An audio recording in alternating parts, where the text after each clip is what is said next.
ጤና ይስጥልን የተወደዳችሁ የቦርከና ሚዲያ ቤተሰቦቻችን የሰዓቱ ዜናዎች ይዘን ቀርበናል። አበይት ዜናዎችን እናስቀድማለን። በአማራ ክልል ጦርነት በሺዎች የሚቆጠሩ ሴቶች በወታደሮች መደፈራቸውን ቢቢሲ አረጋገጠ። ሶስተኛ ዓመቱን ባስቆጠረው የአማራ ክልል ጦርነት በሺዎች የሚቆጠሩ ሴቶች በመንግስት ወታደሮች መደፈራቸውን ቢቢሲ ከአንድ ዓመት በላይ ባደረገው ምርመራ ማረጋገጡን ዘግቧል። በዝርዝር እንመለከተዋለን። የዩኒቨርሲቲ ተማሪዎች ተቃውሞ ዛሬም ለሶስተኛ ቀኑ ተባብሶ ቀጥሏል። በተለያዩ ዩኒቨርሲቲዎች የሚገኙ ተማሪዎች ትምህርት ሚኒስቴር ከመጪው ዓመት ጀምሮ በከፍተኛ ትምህርት ተቋማት ተማሪዎች ላይ ተግባራዊ ለማድረግ ያቀደው አስገዳጅ መመሪያን በመቃወም አደባባይ ወጥተዋል። ኢሃፓ ገዢው ብልጽግና ፓርቲ ጦርነት የአገዛዙ ስልት አድርጓል አለ። የኢትዮጵያ ሕዝባዊ አብዮታዊ ፓርቲ ኢሃፓ ገዢው ብልጽግና ፓርቲ ላለፉት 7 ዓመታት ጦርነትን የአገዛዙ ስልት አድርጎ ኢትዮጵያን የጦር አውድማ አድርጓታል ሲል ወንጅሏል። በትንታኔ እንመለከተዋለን። ከውጭ አሜሪካና ሳውዲ አረቢያ የመከላከያና የቴክኖሎጂ ስምምነት ፈጽሞ የሳውዲ ልዑል አልጋ ወራሽ መሐመድ ቢን ሳልማን ወደ አሜሪካ አቅንተው ከፕሬዝዳንት ዶናልድ ትራምፕ ጋር ውይይት አድርገዋል። ከባህር ማዶ በዝርዝር የምንመለከተው የሰዓቱ መረጃችን ነው። እነዚህንና ዕለታዊ የምንዛሬ ተመን መረጃዎችን በቢዝነስ መረጃችን አካተናል። አብራችሁን ቆዩ። በቅድሚያ በአማራ ክልል ጦርነት በሺዎች የሚቆጠሩ ሴቶች በወታደሮች መደፈራቸውን ቢቢሲ አረጋገጠ። ሶስተኛ ዓመቱን ባስቆጠረው የአማራ ክልል ጦርነት በሺዎች የሚቆጠሩ ሴቶች በወታደሮች መደፈራቸውን ቢቢሲ ከአንድ ዓመት በላይ ባደረገው ምርመራ ማረጋገጡን ዘግቧል። ቢቢሲ በእንግሊዝኛው ዓለም አቀፍ ቻናሉና በአማርኛ ባስነበበው የሴቶችን ሕይወት እያመሰቃቀለ ያለው የተዘነጋው ጦርነት በሚል ሰፊ የምርመራ ዘገባ አስነብቧል። በዘገባው ሕፃናትን ጨምሮ በሺዎች የሚቆጠሩ ሰዎች መደፈራቸው በይፋዊ ሪፖርት እየተረጋገጠ ሲሆን ራሳቸውን የደበቁ ደግሞ እጅግ የከፋ ስቃይ እያሳለፉ መሆኑ በዘገባው ተመላክቷል። ቢቢሲ ከሐምሌ 2015 እስከ ግንቦት 2017 ዓ.ም ድረስ ከጦርነት ቀጠናው አማራ ክልል ባሰባሰበው መረጃ ከ8 ዓመት እስከ 65 ዓመት ዕድሜ ክልል ያሉ በሺዎች የሚቆጠሩ ሰዎች ያስገድዶ መድፈር ጥቃት እንደተፈጸመባቸው አረጋግጧል። የዜና ምንጩ በክልሉ ከሚገኙ 43 ጤና ጣቢያዎችና ሕክምና ምንጮች ባሰባሰበው መረጃ ያስገድዶ መድፈር ጥቃቶችን መዝግበዋል። በክልሉ ከሐምሌ 18 2015 ዓ.ም እስከ ግንቦት 2017 ዓ.ም ድረስ 2697 ሰዎች ያስገድዶ መድፈር ጥቃት መድረሱ ለጤና ተቋማት ሪፖርት ተደርጓል። ያስገድዶ መድፈር ጥቃት ከተፈጸመባቸው ሴቶች መካከል 45 በመቶ የሚሆኑት ከ18 ዓመት በታች የሆኑ ታዳጊዎች መሆናቸውን ዘገባው አረጋግጧል። ወደ ጤና ተቋማት ሂደው ሪፖርት ካደረጉት ያስገድዶ መደፈር ጥቃት ሰለባዎች ይልቅ የደረሰባቸውን ጥቃት ደብቀው በየቤታቸው የተደበቁት ይበልጣሉ ብሏል። ከተጎጂዎች ውስጥ ከግማሽ በላይ የሚሆኑት በደረሰባቸው ጥቃት በአባላዘር በሽታ ሲያዙ፣ በርካቶች ደግሞ ለእርግዝናና ለከባድ የስነ ልቦና ቀውስ ተዳርገዋል። ይሁን እንጂ በርካታ የወሲባዊ ጥቃት ተጎጂዎች መገለልን በመፍራት የአባላዘር በሽታ መያዛቸውን ወይም መጸነሳቸውን ላለማወቅ የተፈጸመባቸውን የመደፈር ጥቃት ሪፖርት ማድረግም ሆነ የሕክምና አገልግሎት ማግኘት አይፈልጉም። ጥቃቶቹ በተፋላሚ ኃይሎች የሚፈጸሙ መሆናቸው የተገለጸ ቢሆንም ከፋኖ ታጣቂዎች በበለጠ የመንግስት ወታደሮች የፈጸሙት እንደሚበልጥ ዘገባው አመላክቷል። አብዛኛዎቹ ሪፖርቶች መጠነ ሰፊ አስገድዶ መድፈር ጥቃት የሚፈጽሙት የመንግስት ወታደሮች መሆናቸውን ማረጋገጡን የጤና ባለሙያዎች ገልጸዋል።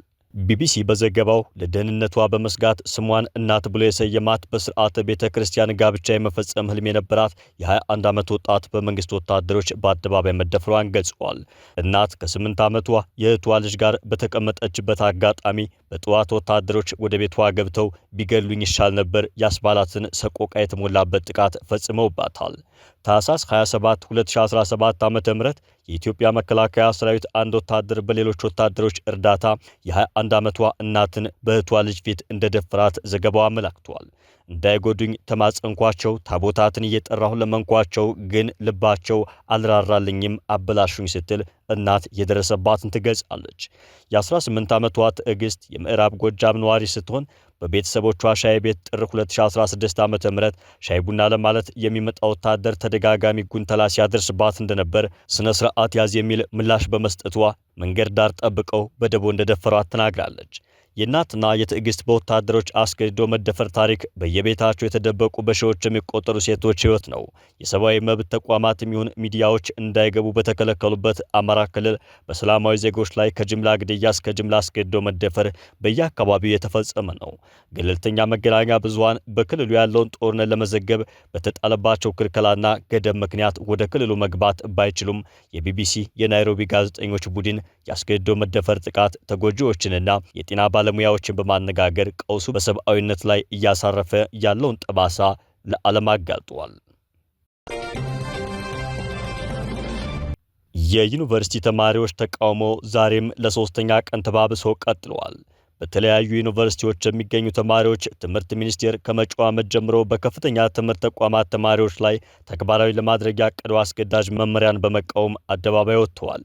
ትምህርት ሚኒስቴር ከመጪው ዓመት ጀምሮ ተግባራዊ ለማድረግ ያቀደው አስገዳጅ መመሪያ ታዲያ ተቃውሞ ካስነሳ 3 ቀናት ተቆጥረዋል። የትምህርት ሚኒስቴር ከፍተኛ ትምህርት ተቋማት ተማሪዎች የሶስተኛ ዓመት ትምህርታቸውን ሲያጠናቅቁ ለአንድ ዓመት ያክል የማህበረሰብ አገልግሎት እንዲሰጡ የሚያስገድደው መመሪያ ከመጪው የትምህርት ዘመን ጀምሮ ተግባራዊ ለማድረግ እቅድ እንዳለው አሳውቋል። የትምህርት ሚኒስትሩ ፕሮፌሰር ብርሃኑ ነጋ የመጀመሪያ ዲግሪ ያላቸው ተመራቂ ተማሪዎች የአንድ ዓመት የማስተማር ስነ ዘዴ ኮርስ በመውሰድ ለመምህርነት ብቁ መሆን እንደሚችሉ በቅርቡ ተናግረዋል። መመሪያውን የተቃወሙ የተለያዩ ዩኒቨርሲቲ ተማሪዎች ሰኞ ህዳር 8 ቀን 2018 ዓ.ም ጀምሮ በሀገሪቱ በተለያዩ ትምህርት ተቋማት የተቃውሞ ድምጻቸውን ማሰማት ጀምረዋል። ተማሪዎቹ ሚኒስቴር መስሪያ ቤቱ ያወጣው አስገዳጅ መመሪያ ያለ መምህርነት ሙያ ስልጠና ተግባራዊ ማድረግ ተገቢ እንዳልሆነ አንስተዋል። የዩኒቨርሲቲ ተማሪዎች የሶስተኛ ዓመት ትምህርታቸውን ሲያጠናቀቁ ለአንድ ዓመት የማስተማር አገልግሎት እንዲሰጡ የሚያስገድደው መመሪያ በ2019 የትምህርት ዘመን ተግባራዊ መሆን ይጀምራል መባሉን ቦርከና በትናንትናው የዜና ሽፋኑ መዘገቡ ይታወሳል።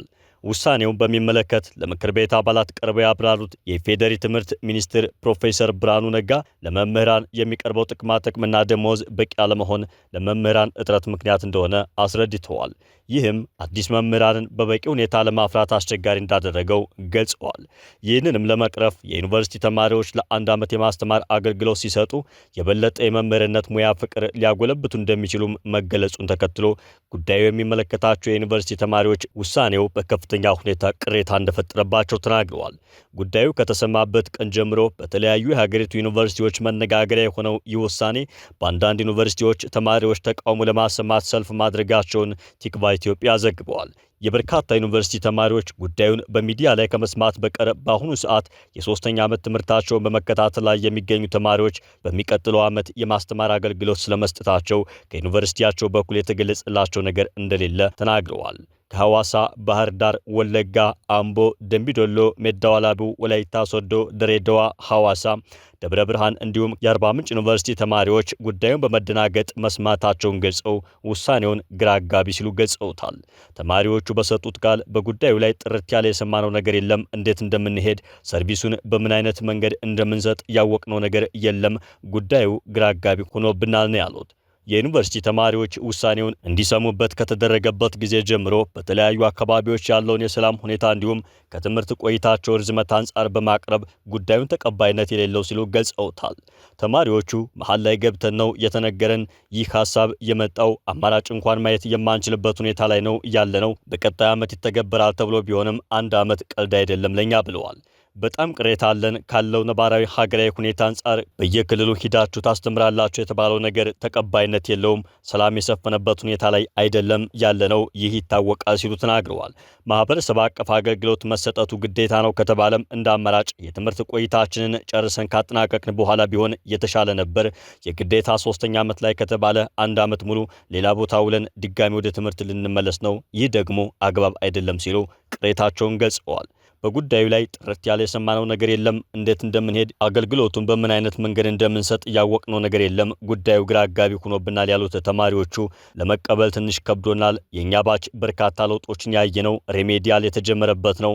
ከ3 እና ከ4 ዓመት በፊት ፍሬሽማን ኮርስ ተጀምሮ የ3 ዓመት ዲግሪ ወደ 4 ከፍ አለ። አሁን ደግሞ አገልግሎት ይጀምራል ከተባለ 5 እና 6 ዓመት ልንቆይ ነው ማለት ነው ብለዋል። ከትምህርት ዓለም ርቀን ድጋሚ ወደ ትምህርት ዓለም መመለስ ማለት ከባድ ነው። የዲፓርትመንት ኮርሶች ተያያዥ ኮርሶች ስለሆኑ አንድ ዓመት መስክ ላይ ቆይቶ በድጋሚ ወደ ትምህርት መመለስ የዩኒቨርሲቲ ቆይታችንን ከባድ ያደርግብናል ሲሉ ቅሬታቸውን አሰምተዋል። መውጫ ፈተና ያለብን ከመሆኑም አኳያ የንባብ ጊዜያችንን የሚያጣብብ በመሆኑ ለመቀበል ከብዶናል። አገልግሎቱን ብንቀበለውም እንኳን ለምሳሌ የሕክምና ተማሪዎች ኢንተርንሺፕ እየወጡ ነገር ግን የሚመረቁበት ዓመት አይገፋም። የእኛም ቢሆን ደስ የሚለን ተመሳሳዩ መንገድ ነው ሲሉም ተናግረዋል። ታስተምራላችሁ ከተባለ እንኳን የትኞቹ ተማሪዎችና በምን አይነት የአቅም ደረጃ ላይ ያሉት ያስተምራሉ የሚለው ግልጽ አይደለም። ሁሉም ዩኒቨርሲቲ ተማሪዎች ለክረምት እረፍት 3 ወር ከሰኔ ጀምሮ እስከ ነሐሴ እናርፋለን። ይህንን 3 ወር አገልግሎ በተባልንበት ቦታ ሁሉ አገልግለን በቀጣይ ዓመት ወደ ትምህርታችን መመለስ ነው የምንፈልገው ብለዋል። ካለቀ በኋላ አስተምሩ ብንባል በበጎ ፍቃድ ወጥተን በደስታ እናገለግላለን። ነገር ግን አንድ ዓመት ተገፍቶ ከሆነ ግን ከትምህርቱ መንፈስ እንወጣለን ብለዋል። ዛሬ ነገ ይመረቅልኛል ብሎ የሚጠብቅ ወላጅ አንድ ዓመት ተጨምሯል ስትላቸው ተስፋቸው እያጠረ ይመጣል። አብዛኛው የዩኒቨርሲቲ ተማሪ የድሃ ልጅ ነው። በድሃ ቤተሰብ ላይ አንድ ዓመት መጨመር በጣም ይከብዳል። በምን አይነት መንገድ ተገምግሞ ከዚህ ሐሳብ ላይ እንደተደረሰ ባይገባንም በውሳኔው ደስተኞች አይደለንም። የምደባ ቦታችንም አሳሳቢ ነው ሲሉ ያደረባቸውን ስጋት አንጸባርቀዋል። ኢህአፓ ገዢው ብልጽግና ፓርቲ ጦርነትን የአገዛዝ ስልት አድርጎታል አለ። የኢትዮጵያ ሕዝባዊ አብዮታዊ ፓርቲ ኢህአፓ ገዢው ብልጽግና ፓርቲ ላለፉት 7 ዓመታት ጦርነትን የአገዛዝ ስልት አድርጎ ኢትዮጵያን የጦር አውድማ አድርጓታል ሲል ወንጅሏል። የኢህአፓ ማዕከላዊ ኮሚቴ በወቅታዊ ጉዳዮች ውይይት አድርጎ ባወጣው መግለጫ መንግስትን በጦረኝነቱ ወንጅሏል። ባለፉት 7 ዓመታት በትግራይ ክልል፣ በአፋር ክልልና በአማራ ክልል አሁን ደግሞ በመላው የአማራ ክልልና በበርካታ የኦሮሚያ ክልል ቀጠናዎች ውስጥ እልቂት እየተካሄደ መሆኑን ፓርቲው ባወጣው መግለጫ ገልጿል። የአማራ ኃይሎች የህልውና ጥያቄ በማንሳት አትግደሉን፣ አታሳዱን፣ አታዋርዱን በማለት መሳሪያ ማንሳታቸውን ፓርቲው አስታውሷል።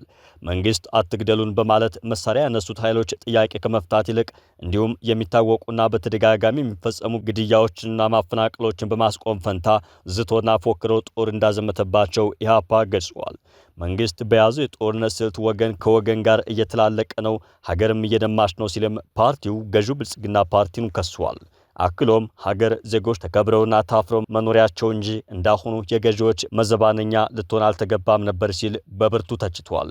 ፓርቲው በተለያዩ አካባቢዎች እየደረሱ ያሉ ያላቸውን የወገን እልቂትና የመሠረተ ልማት አውታሮች ብሎም የሌሎች ቋሚና ተንቀሳቃሽ ንብረት ውድመት እንዲቆምም አሳስቧል።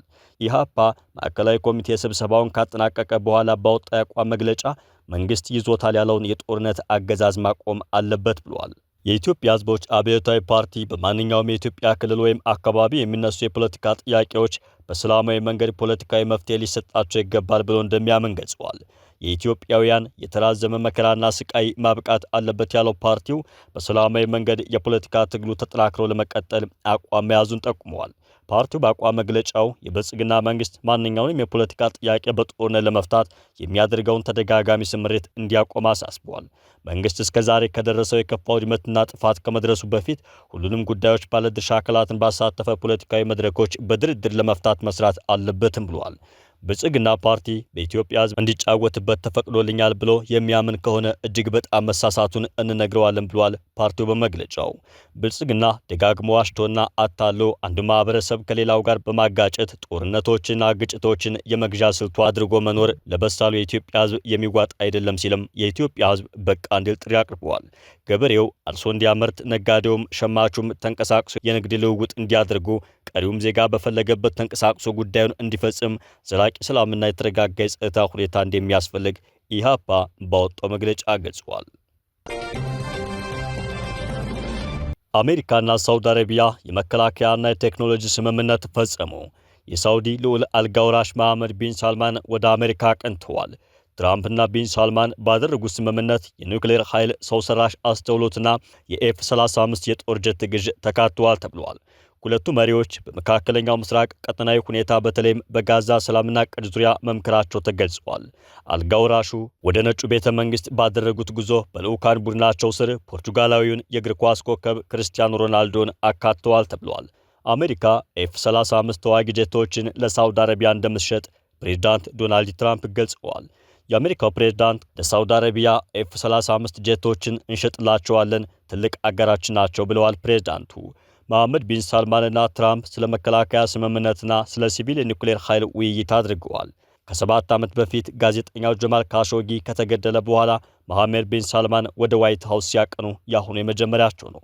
የአሜሪካ የደህንነት መረጃ እንደሚጠቁመው ከሆነ ልዑል አልጋ ወራሹ የካሾጊን ግድያ ላስከተለው ኦፕሬሽን ይሁንታ ሰጥተዋል። ነገር ግን ልዑል አልጋ ወራሹ ይህንን አስተባብለዋል። ለመጨረሻ ጊዜ በአሜሪካ ይፋዊ የሥራ ጉብኝት ያደረጉት በአውሮፓውያኑ 2018 ነበር። ጋዜጠኛ ጀማል ካሾጊ የተገደለውም በዚያው ዓመት ቱርክ ኢስታንቡል ውስጥ ነበር። የቀድሞው የአሜሪካ ፕሬዝዳንት ጆ ባይደን መሐመድ ቢን ሳልማንን ባያስተናግዱም በሳውዲ በተፈጸመው የሰብአዊ መብት ጥሰቶች ምክንያት ሀገሪቱን የተገለለች ለማድረግ መዛታቸው ይታወሳል። ባይደን በ2022 ወደ ሳውዲ አቅንተው በተለያዩ ጉዳዮች ላይ ስምምነት ደርሰዋል። የካሾጊን ግድያም ማንሳታቸውን አስታውቀዋል። ትራምፕና ሳልማን ግን ባለፈው ግንቦት ወር በሪያድ ተገናኝተው በነበረበት ወቅት ስለ ካሾጊ ያሉት ነገር የለም። አሜሪካ ለሳውዲ $142 ሚሊዮን የሚያወጣ የጦር መሳሪያ ለመሸጥ ውሳኔ ማሳለፏም አይዘነጋም። ስምምነቱ በታሪክ ትልቁ እንደሆነ የትራምፕ ጽሕፈት ቤት ዋይት ሃውስ ገልጸው ነበር። የ$600 ቢሊዮን የኢንቨስትመንት ስምምነት ተፈራርመዋል። በወቅቱ ከአሜሪካ የጦር መሳሪያ በመግዛት ሳውዲ እስካሁን ከዓለም ግንባር ቀደም ሀገር ናት። በዓለም ዘመናዊ የጦር መሳሪያ የሆነውን F-35 የጦር ጄት መሸጥን በተመለከተ የአሜሪካ መከላከያ ባለስልጣናት ጥያቄ አንስተዋል። ለሳውዲ የሚሰጥ እንደሆነና ሳውዲ ቴክኖሎጂውን ለቻይና ልታጋራ እንደምችልም ስጋታቸውን ገልጸዋል። ሳውዲና ቻይና የደህንነት መረጃ ለመለዋወጥ ስምምነት ተፈራርመዋል። እስራኤልም የመሳሪያ ሽያጩ የደህንነት ስጋት ሊሆንባት እንደሚችል አስታውቃለች። እስራኤል በመካከለኛው ምስራቅ ዋነኛ የአሜሪካ አጋር ከመሆኗ ባሻገር በቀጠናው ብቸኛዋ የኤፍ-35 ጄት ባለቤትም ናት። የጦር መሳሪያ አምራቹ ሎክሂድ ማርቲን መረጃ እንደሚጠቁመው ከሆነ አንድ ኤፍ-35ኤ የጦር ጄት 82.5 ሚሊዮን የአሜሪካን ዶላር ያወጣል። ዶናልድ ትራምፕና መሐመድ ቢን ሳልማን ሲገናኙ ሳውዲ አብርሃም አኮርድን እንድትፈርም ጫና እንደሚያደርጉ ይጠበቃል። ይህም የሳውዲና እስራኤልን ግንኙነት ጤናማ ያደርጋል ተብሎ ይታመናል። ሳውዲ ይህን ስምምነት ለመፈረም እንደ ቅድመ ሁኔታ የምታስቀምጠው የፍልስጤም ሀገርነት ጉዳይ ሲሆን እስራኤል ደግሞ ይህንን ፈጽሞ አትቀበልም። በመካከለኛው ምስራቅ የአሜሪካ ሁነኛ አጋር ተደርጋ የምትወሰደው ሳውዲ አረቢያ በተለይ በትራምፕ ዘመን ግንኙነቷን ከአሜሪካ ጋር ይበልጥ አጠናክራ ቀጥላለች። የተወደዳችሁ የቦርከና ሚዲያ ቤተሰቦቻችን የሰዓቱ ዜናዎቻችን ተጠናቀቁ። ጤና ይስጥልን።